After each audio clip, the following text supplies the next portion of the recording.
Welcome to Your Health Matters. Thanks for tuning in. My name is Karl Sterling, and with me today is my co-host Elizabeth Brusa. How you doing? I'm doing well. How are you? Really well. I'm really looking forward to talking with our guest today. Yes, it's exciting. It's very exciting. So, to all the listeners, first of all, thanks for putting us at the top of the charts. Without you, of course, we wouldn't have a show to do because they wouldn't have us do the show if you didn't listen. But we're really happy that we're getting a lot of great feedback. It's been really, really good. People going out and buying these books and things. Well, that's good. Yeah, and they're telling me about what they're learning, and I love this. In my self-indulgent need to learn, I decided a radio show. I was fortunate enough to get this. So now I can ask experts to come on the show and join us. And today we have an expert, and I've been following him for at least a couple of years now. Dr. Anthony Chaffee is with us. Welcome, Dr. Chaffee. How you doing? We're doing very well. Thank you very much. And thank you for having me. I appreciate it. Well, thanks for saying yes so quickly. It was like an enthusiastic yes. I'm like, really? He's got 500,000 YouTube followers. He's going to come on with us? This is great. So, well, first of all, let's just get a little background now. You're currently working Seattle area, right? You also spend a lot of time in Australia, and you have a metabolic. Tell us about what you do. Well, yeah. So I'm from the U.S. I grew up in California and Washington State. I'm currently back in Washington just for a little bit, just to take care of some family issues. But I have lived and worked in Perth, Australia for the last 6 years. I was what's called a neurosurgical registrar, meaning that I was working in neurosurgery and working towards becoming a neurosurgeon, as what we might call a resident here. But the systems are a bit different over there. It's not exactly the same as here. So I was working in that capacity for several years, but I always had a particular interest in diet and lifestyle and how that can affect health and chronic disease. And so I used that sort of in the background and was helping people with that. I was applying it in ways that were appropriate at the time in various means. It's very anti-inflammatory. You change your diet. People's pain issues can certainly help and sometimes even avoid surgeries, all these different sorts of things. So, but recently I transitioned into a metabolic health practice, focusing on preventative medicine, looking at the root cause of diseases and trying to reverse them, get people off medication as opposed to on more and more and more of them, get their body better, as opposed to just maintaining a disease state with medications and procedures. I did that because my friend whose practice it was, I would sort of work there sometimes just because I had an interest in it. And so on my days off, I would go in there and see patients and help out, just as a volunteer sort of thing. And he came into a situation where he had to sort of go into retirement sort of abruptly. And no one was there to take over the practice. And I felt that it was important to help these people out because they didn't really have anywhere else to go. There wasn't really anybody else doing that sort of medicine in Perth. So I stepped into that role and took over the practice. And that's what I'm doing now. I'm still seeing those patients. So I haven't been in surgery in over a year now, although sometimes I'll go in and do some private assisting and things like that with friends of mine that are neurosurgeons. But I haven't done that in a while. So most of the time I'm just seeing patients here. Now I'm back in Seattle, but I'm still seeing patients remotely. So I see them over the internet. Great. Well, you are well known as advocating for a carnivore diet and the benefits that go along with it. So could have put this out there, and for people listening, just know that before we started the recording here, I told Dr. Chaffee I'm going to come at him, respecting me, of course, total respect for what you do, with what might be a little bit challenging, because I know if I don't ask these questions, you guys are going to call me up and say, why didn't you ask him these questions? Mm-hmm. So here we go. This will be a conversation. I'm just so excited. When we look at long-term health and longevity, there are a lot of studies. Of course, the studies support a lot of things these days. Seems like you can get anything to support whatever you want. And I just say that kind of as a joke, but in a way it's true, right? But there are many studies that suggest that diets rich in whole plant foods contribute to longevity and lower chronic disease risk. So what I'd like to know is there, and I know there is, but what long-term peer-reviewed research will show benefits of carnivore, let's say a carnivorous diet, that can lead to an equal or maybe even superior, let's say, longevity outcomes? What's happening out there in the way of research, and what are they showing? Well, I mean, the thing is, first you have to sort of understand that's assuming a fact that's not in evidence.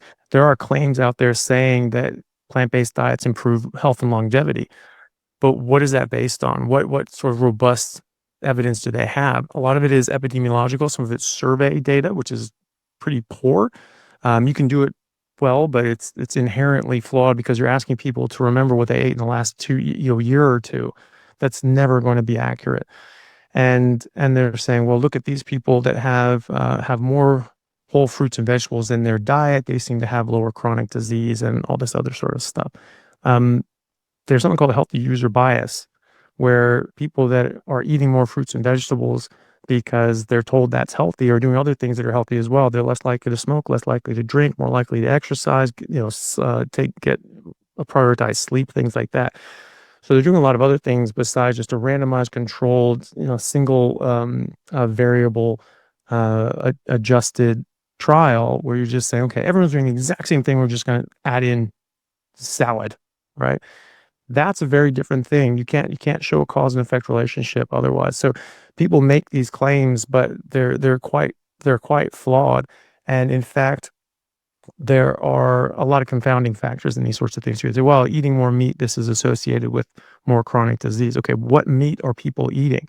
It's typically junk food. It's McDonald's, it's pizza, it's lasagna. And literally they will say, like, we consider these things meat because there's meat in there as an ingredient. Okay, well, there's also refined carbs. There's also sugar. There's also seed oils. There's also, trans fats and all these other sorts of things. When you're talking about someone who eats McDonald's, that they're less healthy, and you say that's because of the meat.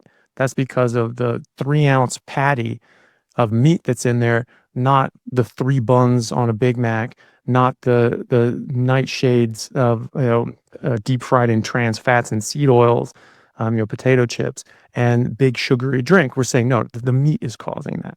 So that's a major flaw in these studies. They're very major design flaws. So we can't just say, well, it's like saying, they haven't proven that in the first place. So you can't say, well, how do you prove this other side of the argument? Well, they haven't proved their side of the argument yet.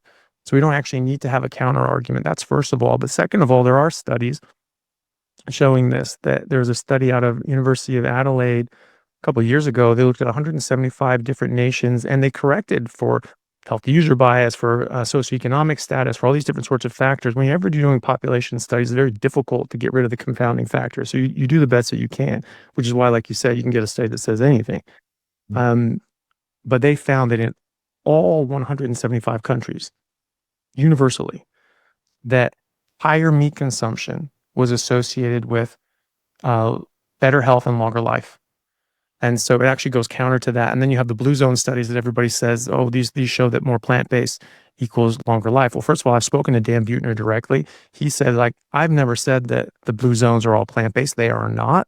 They actually eat a lot of meat. That's not what the point of the blue zones were. So that's first of all. Second of all, there's a professor from Oxford. I can't recall his name right now, but he just published a major paper last year showing that the blue zones were largely incorrect, and there's actually pension fraud. We see this in America now. There's 20 million people that are confirmed dead that are on the Social Security rolls. That's the same in these other so-called blue zones. And you have these people that are 140, 120, and yet they're actually not alive. So it's more pension fraud than anything. So that's a couple things anyway. All right. Interesting. Wow. Yeah, actually, I want to touch more on the blue zones when we come back. I have been in touch with Dan a little bit, and more so with his team. Interesting stuff, but also I think some of the information is being skewed, and not by him. So it's sad that some of the information gets out there that is not good. It should have been good. Anyways, we're going to go to break, folks. This is Your Health Matters here on News Radio 570 WSYR. We're with Dr. Anthony Chaffee. We'll be back in a couple of minutes. All right. Thanks for tuning in, folks. This is Your Health Matters. My name is Carl Sterling. Elizabeth Brusa is with me. We're also with Dr. Anthony Chaffee today. Really interesting. Only 10 minutes in, and my mind is reeling here. You have a question. Okay, so you are a carnivore diet. You believe in a carnivore diet. I want to ask, how do you get enough fiber in your diet, a sufficient amount of fiber in your diet if you're eating just meat? So what is a sufficient amount of fiber? Enough for you to go to the bathroom. Yeah. Seriously, Okay, so I'm serious. I've been doing this for a decade. Okay. Do you think that I have not gone to the bathroom in a decade? No, I just know that plants are associated with enough fiber in your diet. But if you eat enough plants and then like a salad or something that it's for fiber. I'm glad you asked that, because I always wonder, like, I don't even know what enough fiber is. Yeah, Like, seriously. I have no idea. And I've never gone 100%, Or whole grain. let's say, carnivore only, and long enough to maybe, I don't know, have a problem. And maybe I should do more. I have a feeling I'm going to be trying this out, man. You should, yeah. Well, so the thing is that again, that's assuming a fact that's not in evidence. We have all these things in the world around us that are just assertions that were made that were not based on any robust evidence, and they've just been repeated and repeated and repeated until everybody knows that it's true. Everybody knows that you need fiber. Everybody knows that you can't go to the bathroom. And yet it's been a decade and I haven't had any problems with that. In fact, you absorb 98% or more of the meat that you eat, as long as you're only eating meat alone, because fiber is actually an anti-nutrient. It blocks out up to 30% of the absorption of your nutrients. And this is why it's said, well, this helps lower your blood sugar. Well, how does it help lower your blood sugar? You don't absorb it. You don't break it down. You can't use it nutritionally, but it does block out up to 30% of the absorption of carbohydrates. And so if you're eating a lot of carbohydrates, it blocks out 30% of the carbohydrates. Obviously, your blood sugar is going to be lower than it would have been if you didn't have that. However, you just don't eat carbohydrates in the first place, you're not going to absorb any carbohydrates, right? So it's putting the cart before the horse. And also the assumption that this relieves constipation was just a guess. In the 80s, when we started saying everybody stop eating fat's bad for you, all of a sudden everyone started getting constipation. I remember this in my lifetime. Yeah, I do too. And then the argument was, well, why don't you eat more fiber? That'll give more bulk, and peristalsis will move things through, and that'll help you go to the bathroom. So why didn't we need fiber to go to the bathroom before 1986? Why did that just happen? Did we just change as a species overnight? Did we just get retconned and all of a sudden just the world changed around us? We got dipped into another dimension? Or is it something else that's going on? Fat is what drives your digestion. If you're not getting enough fat, you can get constipated. Your body has a limited capacity to absorb fat. And after that, you can't absorb it largely, some little bits, but less than 10%. And so that excess fat, after you run out of bile helps you emulsify and absorb fat. And when you run out of bile, most of that fat goes out in your stools. It's that excess fat that keeps things soft. So as soon as people stopped eating fat, that's when they became constipated, and that's when they started recommending fiber. But there was no trials showing this, saying, maybe we can try this. They just said, oh, this is probably the case. Okay. Well, there have been experimental trials done.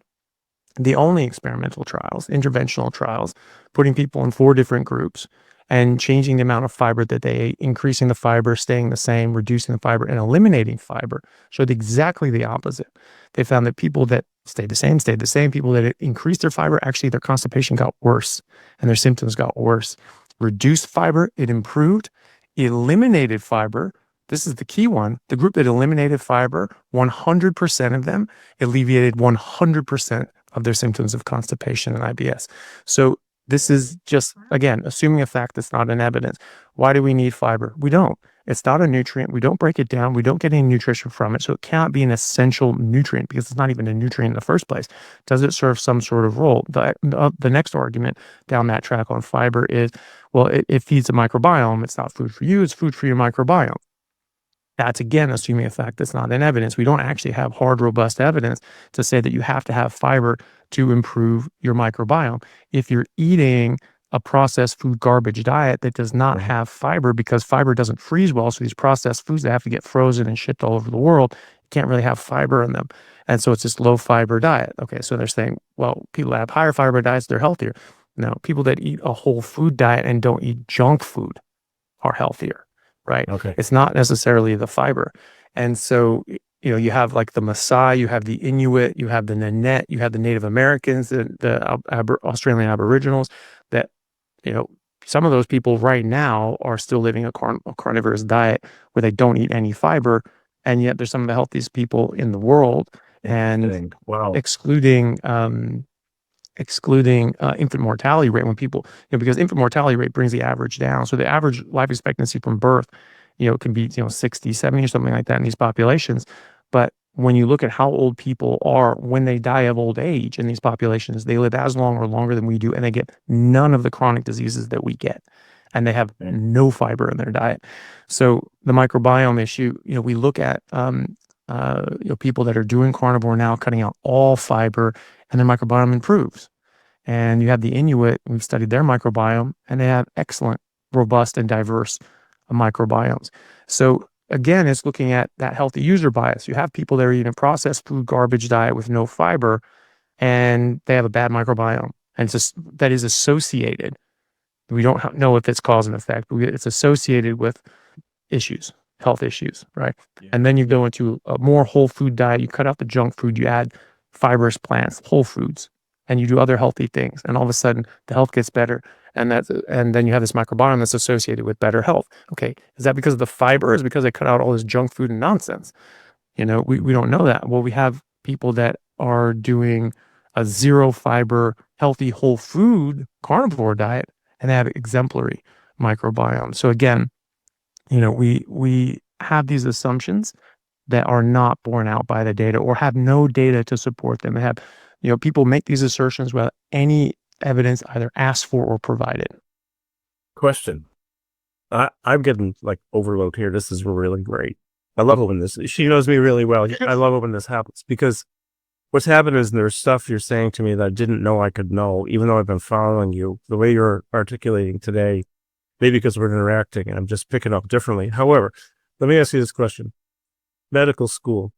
My son's doctor, MD. He had to take one class ever on nutrition. Of course, that's just like not really a thing in the States at most medical schools. So is it safe to assume, and assume is a bad word, but I'm just going to say that looking at a lot of the doctors out there, sorry, docs, I know a lot of you are great, but a lot of you don't look so good.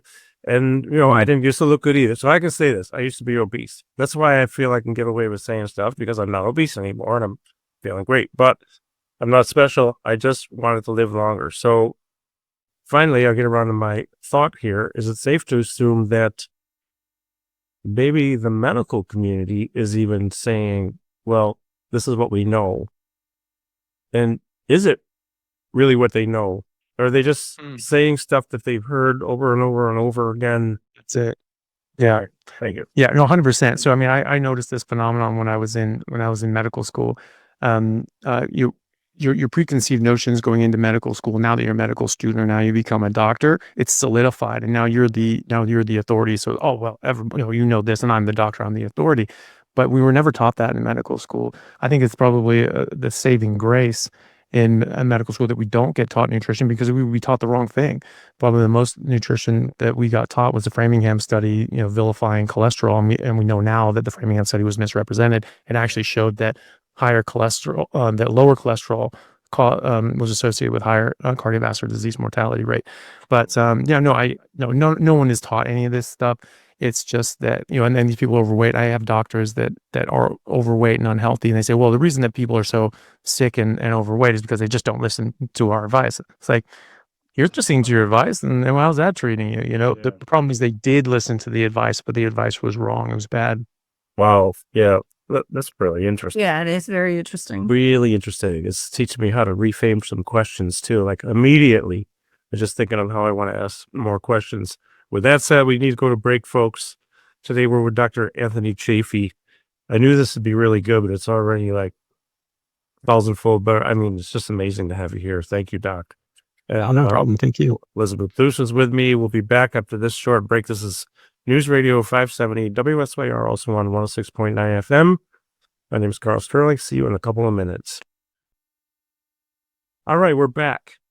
Today we have with us Dr. Anthony Chaffee. This is really interesting, man. I'm telling you. Okay, let's dive right in. We hear that too much red meat, you're going to have a heart attack. You're going to get cancer. Is this true? Is this just being repeated out there? What's really going on? Well, the vilification of red meat really came from saying that saturated fat increases cholesterol, and cholesterol is a problem for cardiovascular disease. Again, that's never been proven in a randomized control trial.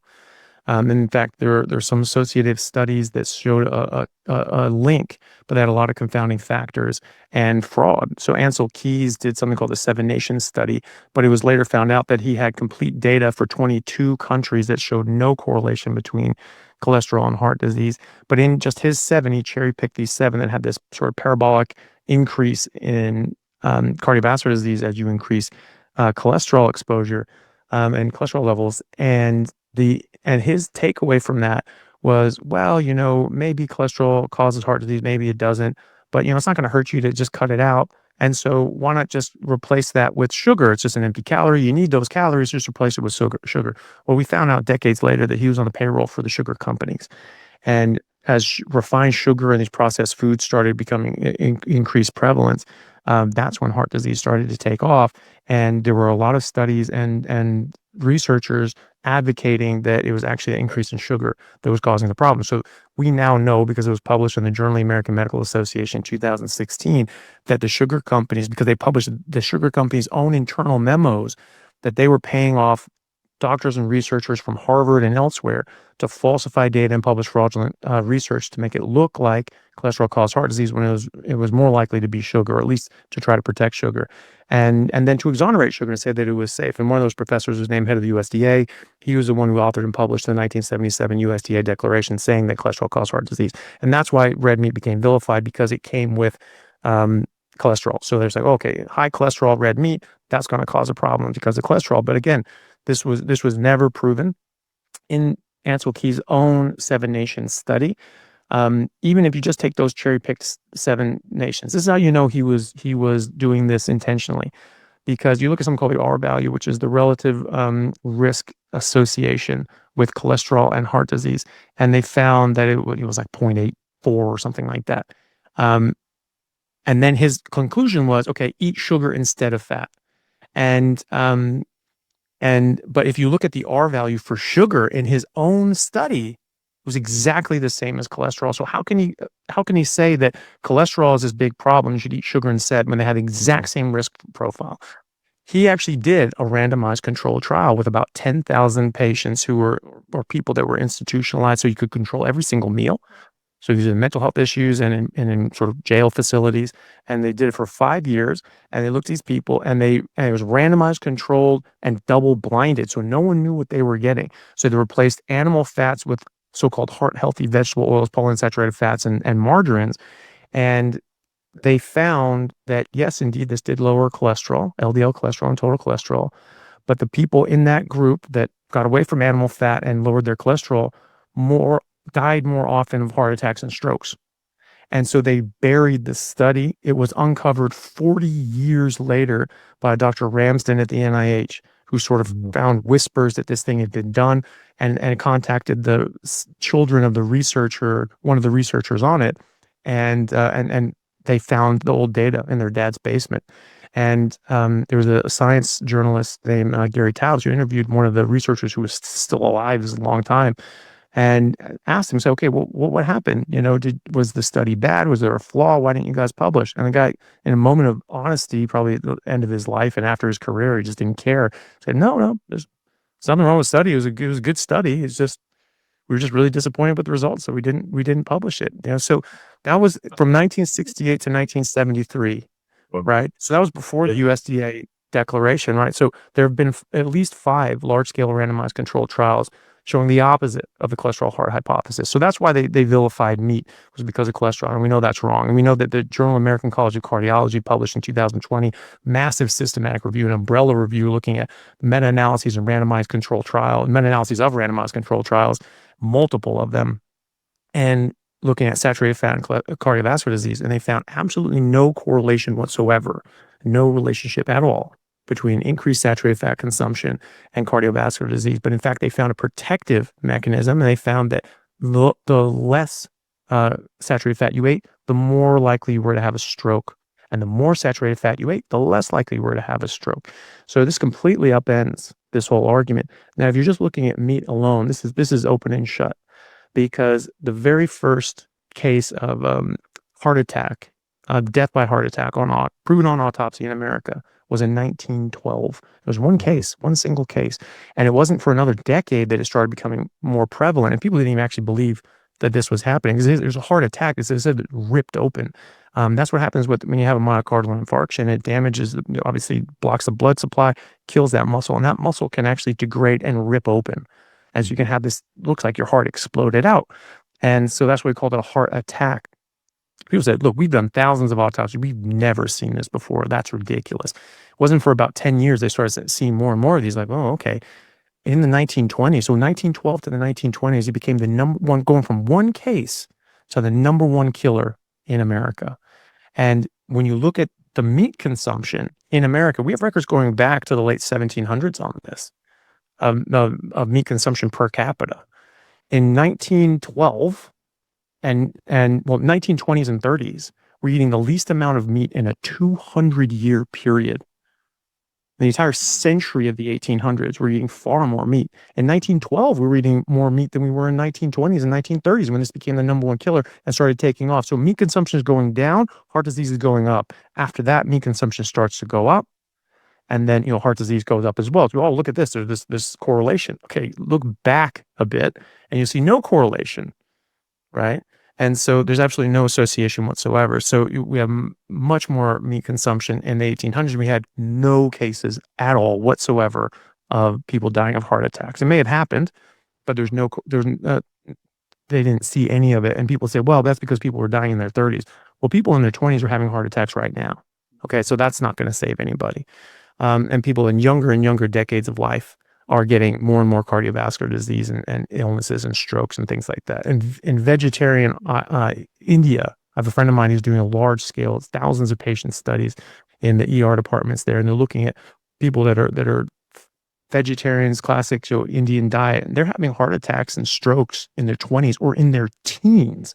Okay, so if meat were the cause of this, you wouldn't have people in India on a vegetarian diet that eat an average of 3 kilos of meat per person per year, getting these things in their 20s. You know what I mean? So as you say, oh, you die in their 30s, that's why we weren't seeing this. Well, that's cute, but we have this thing called the Constitution, and that was written in the 1700s. And in it, it says you cannot even run for president of the United States unless you're 35. And so if everybody in the 1800s were dying at 35, that's a pretty dumb age to have a minimum requirement to run for president, right? Its average life expectancy from birth in 1850, according to U.S. Bureau of Statistics, was 38 years old from birth.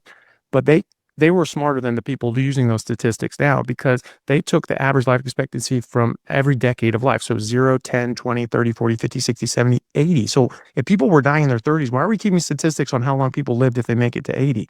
Well, if you, at birth, average life expectancy in 1850 was 38. But if you made it to 10 years old, it was 60 years old. So infant mortality rate had a huge, huge role to play in that. And all the founding fathers lived to be in their 80s and 90s unless they were killed by something. They were born in the 1700s. John Adams was 92. Jefferson was 84. So we would have seen this.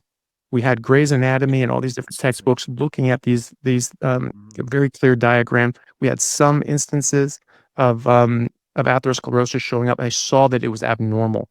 So this is something we could see. This is something we did see. We did not see it in the prevalence we do in the 20th century, and we're eating more meat. Amazing. Yeah, right. My head is spinning. It's really, really interesting, Dr. Chaffee. Boy, we have a lot more questions, but we have to go to a break. We have to one more break here before one more segment with Dr. Anthony Chaffee. Interesting. Holy cow, man. I have so many questions. I could talk for hours with you. So I have to do it again. This is Your Health Matters on News Radio 570 WSYR. We'll be back in a couple of minutes. All right, we are back here on Your Health Matters. We're with Dr. Anthony Chaffee today. We're talking about eating meat, a carnivore diet. Elizabeth, you have a question. What, Okay, so I'm just going to ask this straight out because we've been talking about the heart, but I'm going to ask you, what is the response concerned that a high meat diet could accelerate kidney dysfunction in vulnerable individuals? Yeah, well, it's a very good question. It's a very important question, especially because, again, that's something that's circulated quite a lot, that you want to avoid protein. Um, Again, this hasn't actually been borne out by the evidence. This is an assumption.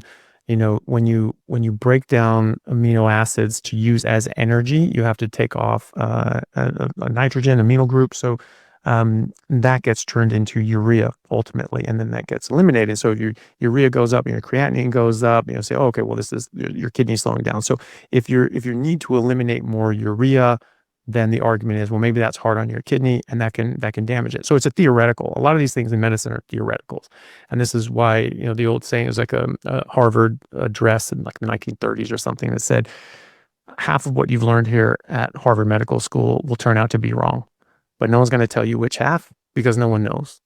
And that's a lot of things in medicine. And I was told the same thing, that everything we learn here in medical school will be obsolete by the time we graduate. So you have to stay on top of these things. You have to think and challenge the doctrine and the orthodoxy. Otherwise, you make no progress. So the actual studies that have come out have not borne that out. In fact, there are large scale long term studies that have shown that higher or higher protein consumption, I should say, actually leads to better kidney function. I mean, your body's made out of meat. It needs these proteins and nutrients. And so, limiting out these nutrients, why is that going to help our body heal and repair? And what's the alternative? We're going to eat a bunch of plants, possibly processed garbage. And plants, they defend themselves by making toxins. We have classified, categorized, and quantified, and named about 1 million different defense chemicals that plants make in the entire plant kingdom. Some of these things can directly harm your kidneys, such as oxalates, which are very prevalent in things like spinach, sweet potatoes, kale, other sorts of things as well. Well, they're just all over the place. I was even told in my ER rotation, my second year as a doctor, that someone came in with kidney stones. They're like, ask them if they eat a lot of spinach, because that they have these oxalates, and 75% of kidney stones are calcium oxalate stones. So this is in the medical literature, that these plant defense chemicals can damage the kidneys directly. And so some people will say, well, when you have sort of a very serious kidney disease, you might find protein in the urine. So, there's protein in the urine. You need to stop eating protein. That's damaging your kidney. Well, it's not the protein that's popping holes in your little filters in your kidneys. It's that they're already damaged by something else, and now it's leaking out larger molecules like proteins, and your body can't keep them in. So, in fact, now you're losing protein, and now you can get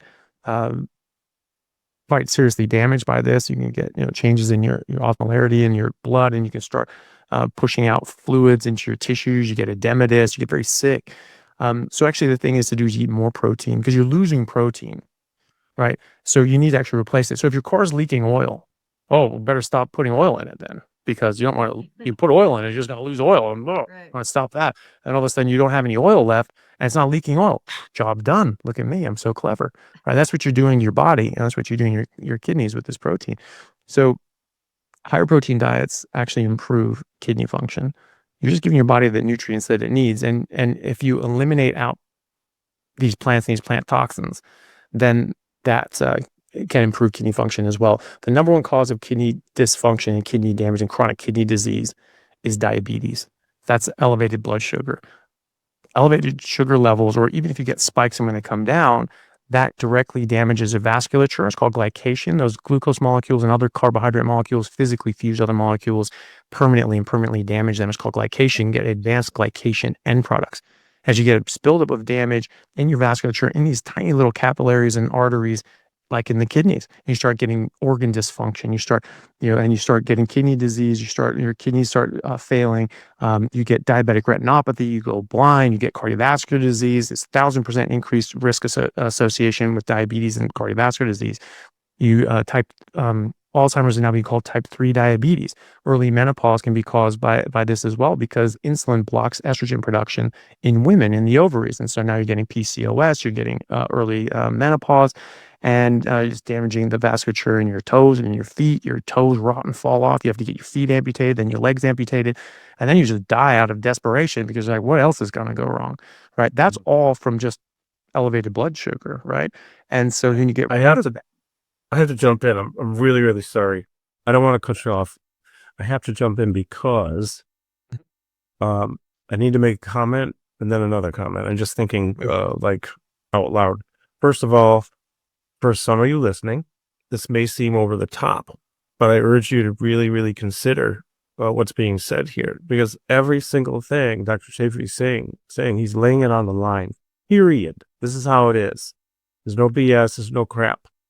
I know people, I might even be related to somebody sort of, who did lose both legs, who had all kinds of health problems and chronic disease and this and that. And then there's other people out there too. And what you just said about the toes falling off, the feet, then they chopping up the leg even more and more. I mean, it's like just one of the saddest things I've ever seen happen to a human being, and who I know very well. And well, you know somebody too. I mean, it's just, there's just, what we're seeing here is a common set of themes. Number one, blood sugar being too high is bad. Dr. Ben Bickman was on a couple weeks ago, and he said, I'd never heard of anything called an essential carbohydrate. So True. I actually was laughing when he said it, not out loud in my head, because wow, I actually even never thought of the possibility of putting those two words together, essential carbohydrate. But we have an addiction to carbohydrates. I've been there. I still love them, but I just have had to cut way, way back. So I just wanted to chime in and say that, and a lot of you, and I'm not, I was vegetarian for 4.5 years, and then the chicken just caught me one day, and I had to have a piece, and I never went back because my body didn't feel right. I had to have the meat. When I ate that, I started feeling so much better. Now, that's me. It's my personal decision. It's my story. It is what it is. It was what it was. With that, I have one more question, because we only have 2.5 minutes left. Is there any possibility you could stay for another 10 minutes and talk a little more with us after another break?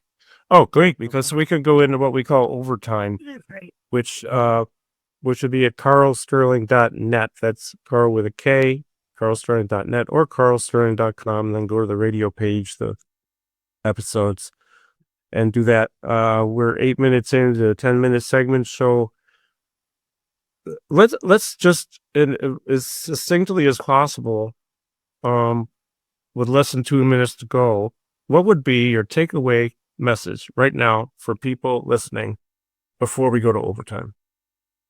I think you just need to live to our biological design, and we have certain requisites that we need for our body and our health. All animals do. All animals have, as a species, have a specific requisite of nutrients and exposures that they need, and certain things that cause harm to them as a species. We look at blood type, and everyone's an individual, and every lion is a beautiful little snowflake. And they all have different blood types, but every single one of them eats meat, and they all require the nutrients that come from eating meat, and they will all be poisoned if they get these exposures to these plant toxins, because those plants do not want you to eat them, and they will defend themselves. So just living the way that humans have been living since humans have been humans. Humans have been apex predators since humans have been humans. It's only very recently we switched to agriculture, and we see a clear decline in health 10,000 years ago when that first converted. Height came down by 5 inches, brain size went down by 11% for men, 17% for women. And we've seen that in real time with the Native Americans, Native Australians, Inuit, Maasai in the last century when they're doing this. And I just jump in and cut you off because we're only 30 seconds out, but we are going to overtime with Dr. Anthony Chaffee. So hang in with us, Doc. I'm sorry to cut you off. People, thanks for listening. I really appreciate you listening so much. We're with Dr. Anthony Chaffee. Go to Karl Sterling. That's Karl with a K, karlsterling.net or karlsterling.com. Either place you're going to find the overtime portion of this along with the full episode. This is News Radio 570 WSYR. Your health matters. We'll see you soon. All right, we're back here on overtime, actually, with Dr. Anthony Chaffee. This has been, I knew this was going to be great, man. First of all, thanks again for coming on. This is fantastic. But I've never had anyone deliver to me the way you have in the past, 40 minutes, with just such compelling information and data, and that you just telling it like it is. And I love that. Absolutely love that. So yeah, you had a question. So my question is, what is your daily intake of food? What do you eat every day? It is predominant. Well, it's just meat. I've only eaten meat for years and years and years and years, the better part of a decade. So it's mostly beef. I just, when I tell people, it's just eat any meat, fish, or eggs that you enjoy, that you prefer, that makes you feel the best, and that you can afford and have access to. For me, that's typically beef. So I eat a lot of steaks. I make big tri-tip roast with the fat on. You have to get the fat. So I get very fatty cuts. And if it doesn't have enough fat, I'll add fat to it, or I'll get fat trimmings, suet or trimmings from the butcher. Oh, wow. I try to get grass finished, beef fat, and just fry that up, crisp that up, lightly, so you don't want all the fat to render out, because you want that fat. And I try to get 1 to 2 grams of fat to every 1 gram of protein. It's a high fat diet, just like the Inuit. Inuit actually get more fat than that. They get about 4 or 5 grams of fat per gram of protein. So it's a lot of fat. And that's good for you. Your body needs these things, and your brain needs these things. So I 99% of what I eat is beef. The rest of it is other meats, eggs, and fish. Okay. That's really interesting. Well, I guess what I'm realizing more than ever right now, at age 64 almost, is how ingrained so many things are, even into my own mind. And I try to be open-minded, because it's one of the reasons I do the show, is because I was, first of all, offered to do the show, approved to do the show. It's like, whoa, I've been podcasting for 10 years. Now I get to do a radio show and reach more people. So it's still, this huge learning curve. But the ingrained things, this stuff about, I finally get it about cholesterol, right? I get it. It took a long time though. It just didn't make sense, but now it all makes sense. So many things. Let me ask you another question. For example, Michael Gerber was on a few months ago. Very, very, I asked him, I said, so Dr. Gerber, can we eat any meat at all? And he was really, he was actually really fun to talk to. Oh, sure, you can eat a little bit of meat, but you should. And Dr. Gerber, if you happen to hear this, and I'm sure you won't, but if you do, we love you. You're great. We had a great time talking, and you have your point of view, and I respect you. But it's only a little bit of meat. So have you ever talked direct with any of these doctors? It doesn't have to be him, but anyone who's on that plane of thought, and discuss with them, or maybe even argue or challenge what they're saying. Because to me, I think it'll be really interesting to have you guys on together. Well, I've tons of them. I speak to, colleagues of mine in the hospital and elsewhere all the time. And, it does come up, and then people hear about it, and you're just in surgery, and all of a sudden the anesthesiologist just pops up like, oh, I saw your podcast. I'm like, why did you see my podcast? What are you talking about? And so, and then they'll just ask about it, and we just talk about it. So, I think I converted half my department in neurosurgery just by being there, and just physically being healthier than everybody else there. And then they'd ask me questions about it. I had a friend of mine was a vegan that I worked with in neurosurgery, and we just sat and we were just talking one day. He just kept asking me questions. He was really interested in it. And he was just like, yeah, I'm doing this. And I sent him a bunch of literature and papers and things like that. And he got really interested in it. He started digging into the research himself. And he's just like, yeah, absolutely. This is what it is. He went from being vegan to carnivore, matched, completely overhauled his health. He's 28 years old, and just we get winded going up one flight of stairs, and he's skinny. He wasn't overweight. He's just he's just unhealthy and malnourished, right? And he didn't know that. He was doing that for his health. He wasn't doing it for any sort of other ideologies. We are told that this is the healthiest way that you can eat. It's not, and so he was really hurting himself. And so no, I've talked to a bunch of people. When I first started researching this, I was looking into this, and I found this entire body of literature that I was never exposed to in medical school or beyond.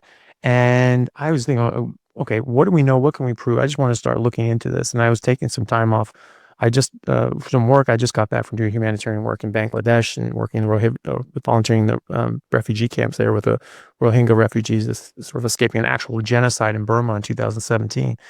And I had some time. And so I was spending 10, 12 hours a day just reading papers, like going, okay, this is blowing my mind. And I was really blown away by this. And I was getting such good results physically. I was back playing rugby professionally at 38, felt amazing. And my parents saw how well I was doing, and then heard about, I was getting excited. Oh, I found this study and this study and this study and this study and this study. And they were like, okay, well, we got to try it too. And they had massively improved their health as well. My mom's diabetes was gone in 2 months, and she was off most of her medications. Now she's off all of her insulin and other medications as well. So, and my dad's Parkinson's massively improved. All these other things improved. And there are actually randomized controlled trials showing that high fat, meat-based ketogenic diets actually do improve Parkinson's, even better than like a whole food Mediterranean diet. That was the comparative group, right? And so, and it improved it much better. So, we saw all these things, and then I said, okay, well, I don't want to be a victim of confirmation bias. I don't want to just look at things that support me, because all I'm seeing right now is it's all coming up stakes. Like, that's it. Just like, this is everything I'm seeing shows that this is the way to go. Okay. Well, there are all these vegans out there, and these doctors and nutritionists and PhDs and researchers that really advocate a vegan diet and a plant-based diet, and meat's really bad for you. Okay, what am I missing? What do you know that I don't? And so I started going to their websites, started watching their channels and talks and things like that. And and the evidence that and I started interacting with them online, asking them questions. It was exceedingly uncompelling.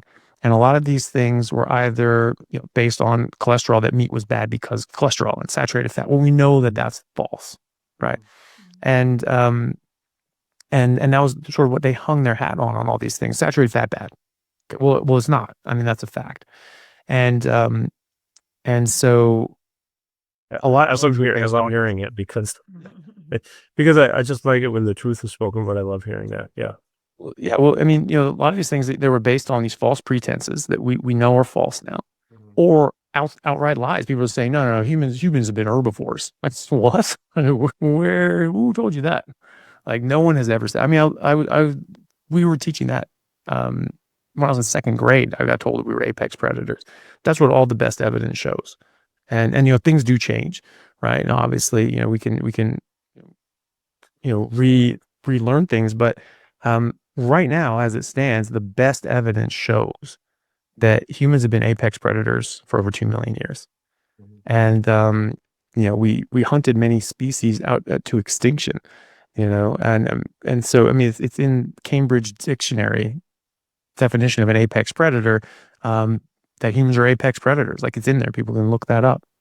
It says, humans as apex predators can still get killed sometimes in the wild by other apex predators, And so that's the thing. But I looked at all their arguments, and I did not, I mean, they were just so easy to pick apart, because I'd already looked at all these sorts of things. They were based on really flawed studies that were now shown to be incorrect or fraudulent, and other sorts of just flat out lies and misconceptions. I've had debates with different people about carnivore versus vegan diets with the Australian College of Nutritional Environmental Medicine. I did a follow-up with them on cholesterol, and there's 3 of us on each side arguing that we've just completely gotten cholesterol wrong, and we won both of those debates handily. I've spoken to, I speak with people all the time, like in just a face-to-face sort of basis, and many doctors and researchers who use plant-based medicine in their own lives and for their patients, they have completely converted around, because the evidence is just there, and these are evidence-based people. And when they see this other side of the argument that they weren't aware of, it just completely changes the story for them. When you talk to people online, a lot of these people make their career based on their ideology.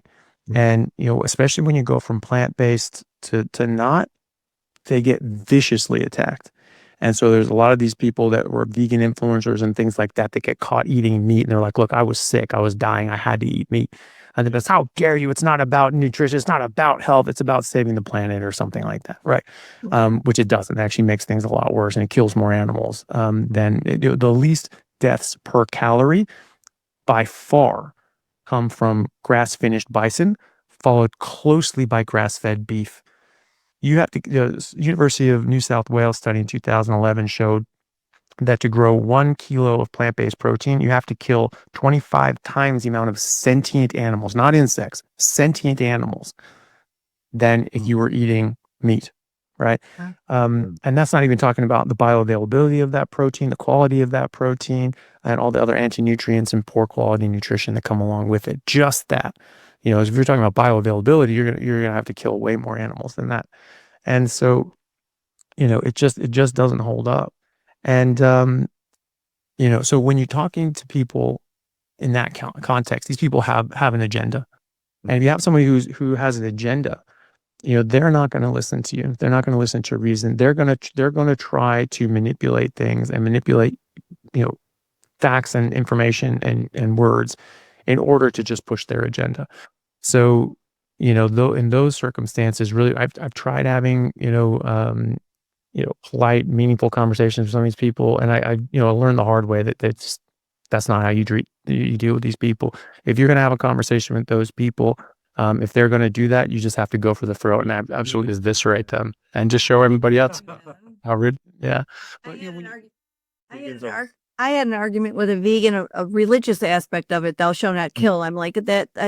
I blew it right out. It's like God killed the first animal to make clothing for Adam and Eve. So don't tell me that thou shalt not kill anything to do with an animal. Yeah. Well, also sent the flood and wiped out humanity. So with that. And after the flood, said to Noah, you need to eat meat. You must go out and eat animals, right? Said that specifically. And that's the thing. And we think we're in the Garden of Eden. We're not. And in the canonical text in Ethiopia, with the Coptic Christians, in their original, Genesis texts, it says specifically that Adam and Eve ate meat in the Garden of Eden and in heaven. And then after that, you have, Cain and Abel, the first generation out, right? And so Cain and Abel, Cain was a farmer, Abel was a herder. And they both sacrificed their wares to God, and Abel gave meat and burnt offerings to God. God was pleased, and Cain gave vegetables, and God was like, "You don't make friends with salad, like screw that." And so God was displeased. And so it doesn't say anything in there. I talk to people like, well, that was because Cain's heart wasn't pure. It doesn't say that in the Bible. It just says that he gave vegetables, and God was not happy. And then so Cain got pissed off and killed Abel. It was like the first recorded event of vegan rage, and then tried to hide it. And God punished him, sent him out, and his descendants were a plague across humanity. And it was down the stream that it was basically their descendants, his descendants, these awful, horrible, angry vegans that were just causing this plague across the world. And that's why God sent the flood to wipe everybody's like, okay, we're just starting over now. Killed all of them, and then said to Noah, you eat meat now, none of this vegan bullshit. You gotta be. I actually think he's a genius. We're talking with the genius. Seriously. This is like the best ever. Hundreds on one of them. I only have a comment, but it really isn't that funny. It's not meant to be funny either, but when I used to go to the health food store to get what are allegedly healthy things, I'm talking about the Nature Time. I don't mean, Nature Time's out of business now, but Wendy, if you hear this, I didn't mean it bad about you. I saw the most emaciated looking people with bad skin, bad hair, no muscle mass, and they're vegans. And if God forbid you eat a piece of meat or something, because you're killing an animal. So that actually kind of brings up a point that I want to ask about the ethical. I have no problem with this. Okay, I mean, I do eat meat, right? I'm happy to eat red meat, happy to eat whatever. But when somebody comes up with the ethical side, killing animals and this and that and how they're killed, and I mean, I know there are, what do they call them? The corporate farms, the mass, whatever. But then there's the other ones. Sorry. You know what I mean, though. I comes to the ethical side. How do you respond to somebody when it comes to that?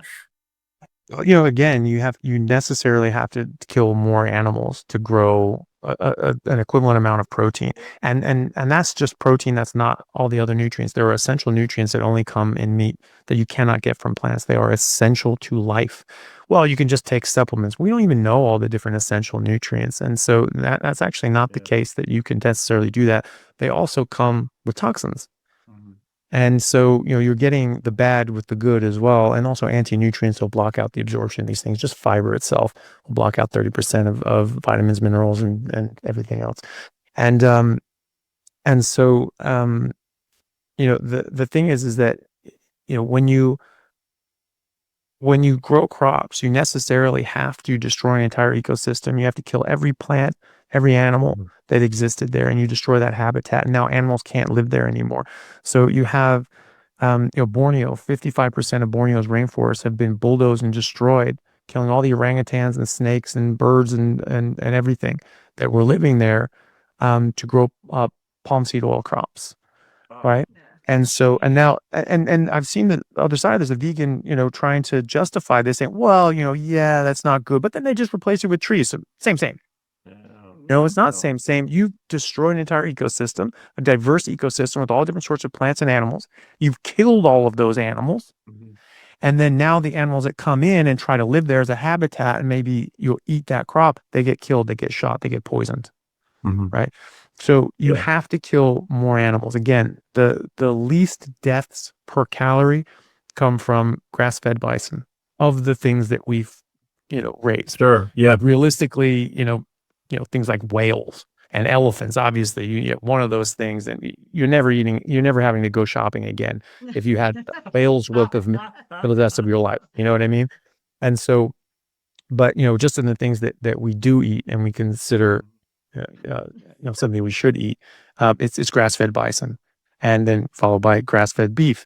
And so, you do have to cause more harm. The slaughterhouses, there's no nice way to kill anything, right? But, poisoning, killing, shooting, doing all these sorts of things to animals in the field is way worse than hitting something in the head with a pneumatic hammer, knocking out, just hitting it that right there. It's out completely. It's instant. It's as close to instant as it's possible to get.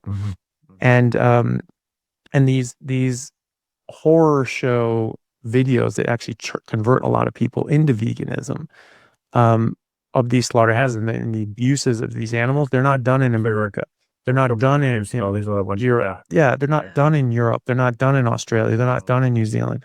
They're done in third world countries, and they've actually been caught, like PETA and things like that, have been caught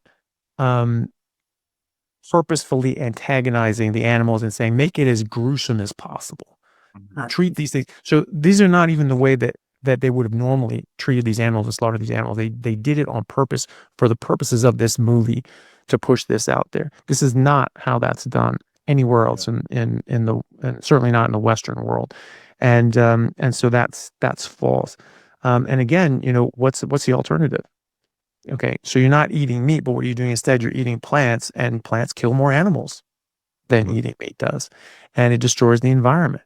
And you have to use tons of petrochemicals and 4.5 billion gallons of glyphosate, which is now in the bloody rainwater in certain areas. It is. Yeah. And so, what's that doing to the environment? That's just destroying entire ecosystems. All those all those agrochemicals are getting into the waterways. They're poisoning the lakes and streams, getting the groundwater, destroying the environment. There's about something like 680 million birds in America that get poisoned every year from these poisons and eating bugs that have been poisoned. 10% of those die. So nearly 70 million birds die each year in America just from these chemicals on these farms. And we don't even know if that's the full extent, because we kill 1 quadrillion insects a year with all these pesticides and insecticides that we spray on the crops. 1 quadrillion, right? Look that up. It's a big number. How many trillion is that? How many zeros? I think it's like a trillion. Yeah, something like that. It's a lot. If it's not quite that, I apologize, but it's a lot. And so, this is that's the entire basis of the food chain. So there's all these reptiles and fish and especially birds that depend on these sorts of things. So you're killing a quadrillion of these things because you don't want them eating your crops, but that means they are not available for the birds and everything else up the food chain to eat as well. So you're directly killing hundreds of millions of animals, sentient animals, just by growing crops. And the impact on the food chain is likely killing 10 times more of that, because now there's not enough food available. You're not going to have as many kids. The potential life that could have existed is now non-existent because you've knocked out the food supply as well. So we have to understand this from an ethical point of view. I have the same motivations that they do. I don't want to hurt things. I don't want things to suffer and die. And so I make sure that I go and get things from places that are sourced better. Right. Mm-hmm. You know, I know my rancher in Australia. I know who I order from. It's pasture raised, grass fed and finished. And, you know, I bought a cow, cheapest way you could ever do this. Buy a grass fed and finished cow, an older cow. This is a secret. I probably shouldn't tell anybody because I'll have less of it from me. But the best tasting beef you'll ever get is older. The older, the better. It's more beef flavor. It doesn't get gamey. It is more intense beef flavor. It's amazing. And it's way more nutritious. I think that's why It's grazing. My brother bought a cow and he gave us some of the meat. It was the best. Yeah, absolutely. It was the best meat I ever had in my whole entire life. And it's cheaper because they normally just break it down into hamburger because they think it's too tough. It is not too tough. It is perfect, you know, and it tastes amazing. And I think it tastes amazing because it has more of these nutrients. And so, you know, I went to a rancher here in Washington State. I went to them, talked to them, and said, look, I want an older cow. So this cow's had a full life. It's only been on grass its entire life, hasn't been abused, hasn't been, you know, dealt harshly with. It had an amazing life and one brief, you know, episode that was not fun. Yeah. And but it was as quick and humane as possible. And I had this thing that lasted, you know, my family for, you know, 2 years. You know, it's that's what you can do. You can go to the farm, you can see a farm. And I recommend people do that because buying locally, don't go into these mega corporation, you know, feedlot sort of things, because like you say, they don't necessarily treat the animals well. However, you know, if you treat that animal badly and if it's not thriving, it's not doing well and it dies or it's underweight, you make less money. And so whether or not those people are just evil, heartless, you know, people, it's in their best interest to make sure that animal's healthy, happy, and safe, because they'll make more money if they are. Well, it really, you know, it taught me something here that you can go about things in a way to really be as ethical as possible. I mean, think about, I never thought about that. An old cow that had a life, grass fed, grass finished, boom. You know, it had one brief episode, right? But otherwise it's had a life. And it's, so, I mean, that's a really great answer to the ethics question, in my opinion. You know who knows a rancher is Dr. Molly Maloof. When she was on, moved up to Montana. Yeah. I don't know if you know Dr. Molly Maloof or not. She's on advisory board. She's on the advisory board with like Casey Means and nice. Perlmutter and Jerry Walls and a bunch of them for Levels, the company called Levels. Right. Yeah. And she moved and she talked with us about how she knows the rancher. She knows the animal almost like, I want that one. Yeah, because so actually it's really interesting that we can do that, you know, and there are around here where we live, there are local ranchers and down at the market too. You can see them there. Oh, Dr. Chaffee, I could talk for hours with you. Maybe we'll do it again sometime. I'd love to. Do you have any printed or publication of books out there? I'm working on a book. There's a plagiarized book that they say it's by me, not by me. It says, you know, why we are carnivores and how plants are trying to kill you. Something like that. It's somebody plagiarized some of my videos from YouTube, some of my lectures, and put it into a book, and they've been selling it. It's not authorized, and we're trying to get it taken down. But this person does it with a lot of people's things. He's just a bit of a con artist, unfortunately. So the one that did a Safe Read's book, Thomas Safe Read, did the same thing. He did, you know, same guy. exactly the same. Is it really? Yeah, I heard that he was making the rounds doing that. Yeah. Yeah, and he even made a school group saying that he was a researcher with Professor Seyfried, and this was for cancer people. And so this is a paid group, so people are paying him to give them cancer advice because they think that he's a researcher on Thomas Seyfried's team. It's absolutely deplorable. Sadly, I bought that book. I think it's up there. The Cancer as a Metabolic. Yeah, the not Seyfried book that has his name on it. It's all right. Just basically, it's a printed out transcript of interviews, and It's ridiculous. which is sad. And then when I showed it to Seyfried when he resigned, he said, "Oh, that's not my book." Because the other book is like the real book that he has out. But yeah, well, so you're working on a book. If people want to reach you I'm going to put a link to your YouTube channel so people can subscribe because it's a great channel. And then where else, if they want to learn about you, where's the best place to go? Well, I have a website. It's just thecarnivorelife.com. I'll probably get my name involved there too, but at the moment it's just thecarnivorelife.com. I have a podcast called The Plant Free MD. And Instagram. I have some other social media things, but people can usually find me through my website. Sure. This has been actually one of the most fun, engaging, interesting, and compelling, I just say compelling interviews ever. I just love how you just lay it out there. I love it, man. Love the work you're doing, and plus you're just cool. You're a cool dude. So if I ever get out to Seattle or Australia, with the company here, this neuromotor stuff we do is going global. We have a meeting tomorrow with a guy in Australia, and I think he's of Perth. I don't. Yeah, it's, Nice. Yeah. it's Andrew Curry. If you ever hear that name, he's like the guy for movement disorders. We do a lot with Parkinson's here. That's the work. Not trying to impress you, but I've taught all over the world. I've got a couple trips coming up, Mexico City and then Germany next month, and I've done a ton on Parkinson's. I've written a couple books about managing disease symptoms. But one of the things I really want to tweak in on is this diet stuff, because there is a chapter about it that I did not write from a dietitian who does do a lot of work, but there are too many plants in it, I think, seriously, because diabetes and Parkinson's seem to accompany each other more often than not, and so does cognitive decline. And then there's blood sugar issues, insulin problems. It's a really interesting web of complications that make the Parkinson's worse. Yeah. And I'm amazed at how, like Seyfried is talking about with cancer as a metabolic disease, and Dominic D'Agostino too. He was on recently, and those guys are good friends. And same thing. Like Lustig told me recently, foodable. A lot of things are foodable, meaning you can fix it with food. Yep. Yeah. Yeah, very true. So they 100%. I mean, like 90% of the 90% of deaths in the Western world are from the non-communicable chronic diseases, diabetes, heart disease, cancers, autoimmunity, dementia, mental health disorders, all these things. So that means 10% are the other things, right? Yeah. Around the world, it's 74% are the chronic diseases. So the vast majority of those things are foodable. The vast majority of those things can be completely eliminated by diet and lifestyle.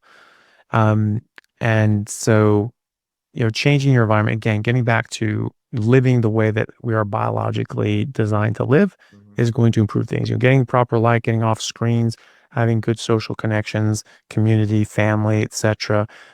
Being in the sun, actual sunlight. It turns out that we had eyes before Edison invented the light bulb. And so these eyes were actually, there to bring in the light from the sun, not all this stuff that we use now. And it's different light. We get different, physiological responses because of that light. That's a whole other can of worms. But it's important. It's important the light you get. It's important the environment you're in. It's important the social connections you have. It's important the food that you eat. You're putting these inputs in your body, and it's having biological and physiological effects on your body and your health. And you have to take that seriously. And one thing that people don't take seriously is the fact that plants have 1 million different defense chemicals that are designed to kill, injure, and disable animals that are trying to eat them so that they can live. Because everything has a defense. It's kill or be killed, for plants as well as animals. And so if we don't respect plants, we don't respect our own biology, we're going to get hurt. And that's exactly what we're seeing now. Amazing. Thank you. Thank you. Yeah, thanks a million, Doug. Really appreciate this. This is like just epic. I'm so happy. I'm so lucky. So I want a steak. Yeah, it might be for it's easy. Steak. Bison on you. Okay, man. I went bison, but Well, for people listening too, who if you stayed with us for overtime, thank you for listening. We want to make this show as interesting as possible, as engaging but more so as educational as possible, with legit, real deal experts who come on and just lay it out there. And today was one of my favorite ones ever. This is fantastic. So thank you for listening. Thank you again, Dr. Chaffee. Thank you, Elizabeth. you're welcome. News Radio WSYR. Thank you too, Hunter Hillers, Kyla, our producer, who's probably producing and we're not there. Doc, thanks a million. Let's stay in touch. Getting down the road, okay? Absolutely. And thank you very much for having me. It was a pleasure. My pleasure. Take care now. Bye bye. All right.